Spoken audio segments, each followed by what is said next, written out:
Hi నమస్తే అండి, welcome back to my channel. ఈ వీడియో చూసే ముందు ఓం శ్రీ మాత్రే నమః అని కామెంట్ చేయండి. ఈ అలవాట్ల వల్ల జీవితాంతం కష్టాలు వస్తాయి. ఆదివారం, శుక్రవారం, మంగళవారం తులసి ఆకులు కోయరాదు. రాత్రిపూట బట్టలు ఉతకరాదు. మిట్ట మధ్యాహ్నం స్నానం చేయరాదు. చేతికి గోళ్లను కొరకరాదు. అన్నం తింటున్న వారిని తిట్టరాదు. తలుపుల మీద బట్టలు వేయరాదు. నేల మీద పడిన అన్నాన్ని కాలుతో తొక్కరాదు. గోళ్లను సంధ్యాకాలం తీయరాదు. మంచం మీద కూర్చుని భోజనం చేయరాదు. భోజనం తర్వాత చేతిని నాకరాదు. చీపురును కాలుతో తొక్కకూడదు. ఇంట్లో పాడైపోయిన చెప్పులు ఉంచరాదు.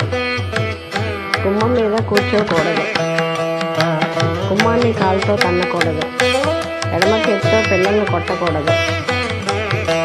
కాలు దాటుకుంటూ నడవకూడదు. నాలుగుతో తడి చేసి బొట్టు పెట్టరాదు. చేతులు కడుక్కోకుండా భోజనం చేయరాదు.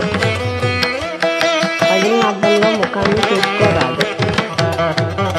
ఇంట్లో చెత్తను ఉంచరాదు. అద్దము పదే చూడరాదు. విరిగిన దిగంతో దిగరాదు. చిరిగిన బట్టలు ధరించరాదు. తిన్న తర్వాత ఎంగిలి గిన్నెలు అలాగే పెట్టకూడదు. ఇల్లు ఊడ్చిన చీపురు నిలబెట్టరాదు.